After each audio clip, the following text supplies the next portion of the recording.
waxaa aad u sii xoogaystay khilaafka u dhexeeya madaxweyne maxamed cabdulaahi farmaajo iyo ra'iisul wasaare maxamed xuseen rooble kaasoo 24kii saac ee lasoo dhaafay gaaray meeshii ugu sarraysay iyadoo ay la kala safteen qaar ka mid a madaxda maamul goboleedyada dalka.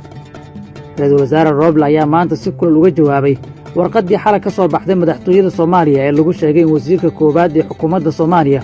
uu ku fashilmay shaqooyinkii loo igmaday loona baahan yahay in la isugu yimaado shir wada tashi ah oo ay ka wada qaybgalayaan madaxda maamul goboleedyada dalka, golayaasha dawladda, guddoomiyaha gobolka Banaadir iyo qaybaha kala duwan ee bulshada rayidka. maxamed xuseen rooble ayaa dhankiisa maanta sheegay in madaxweyne farmaajo uu yahay caqabadda koowaad ee doorashada Soomaaliya. sidoo kale rooble waxa uu sheegay in farmaajo intuu xafiiska joogay oo wakhti, maal iyo muruqba ku bixiyey inaysan dalka doorasho ka dhicin oo uu kursiga ku sii joogo sifo sharci darro ah. wasiirka koowaad ee xukuumadda Soomaaliya ayaa beesha caalamka iyo guud ahaan shacabka Soomaaliyeed u caddeeyey in madaxweyne farmaajo uu rabo boobka doorashada Soomaaliya, maalin kastana uu abuurayo khilaaf iyo mawjado cusub oo dhinaca doorashada ah, isagoo adkeeyey in maamul goboleedyada dalka ay ka soo wada qayb galaan shirka golaha wadatashiga qaran ee uu iclaamiyey ra'iisul wasaaraha si looga tashado muranka ka jira doorashada Soomaaliya. maamul goboleedyada Puntland iyo Jubbaland ayaa oggolaaday inay ka qayb galaan shirkii uu ku dhawaaqay ra'iisul wasaare maxamed xuseen rooble, iyagoo sheegay in Soomaaliya xaaladda ay ku jirto keliya looga bixin karo doorashada dalka oo la qabta hoggaankeedana looga dambeeyo ra'iisul wasaaraha Soomaaliya.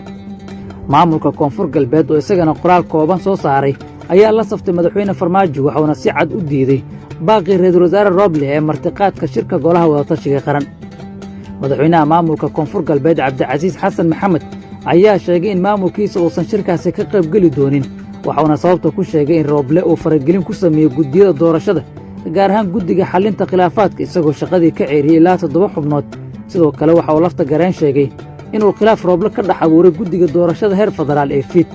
sidaasi darteedna uusan diyaar u hayn inuu ka qayb galo shirka uu iclaamiyey ra'iisul wasaaraha. laakiin taasi beddelkeeda cabdicasiis lafta gareen waxa uu sheegay in maamulkiisa iyo isagaba ay ka qaybgeli doonaan shirka wadatashi oo uu ku baaqay madaxweynaha muddaxileedkiisa dhammaaday ee maxamed cabdulaahi farmaajo. midowda murashaxiinta madaxweynaha Soomaaliya ayaa dhankooda maanta si kulal uga hadlay xaaladda jahwareerka ah ee siyaasadda Soomaaliya.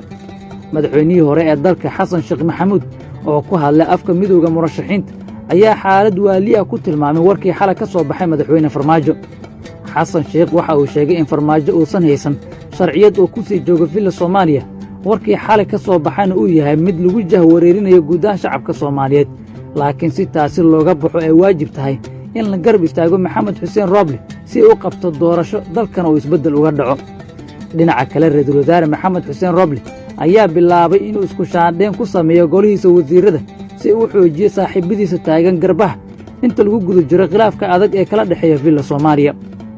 wareegto uu soo saaray ra'iisul wasaaraha Soomaaliya maxamed xuseen rooble ayuu wasiirka wasaaradda gaashaandhigga Soomaaliya ugu magacaabay cabduqaadir maxamed nuur jaamac oo hore u ahaa wasiirka wasaaradda cadaaladda Soomaaliya.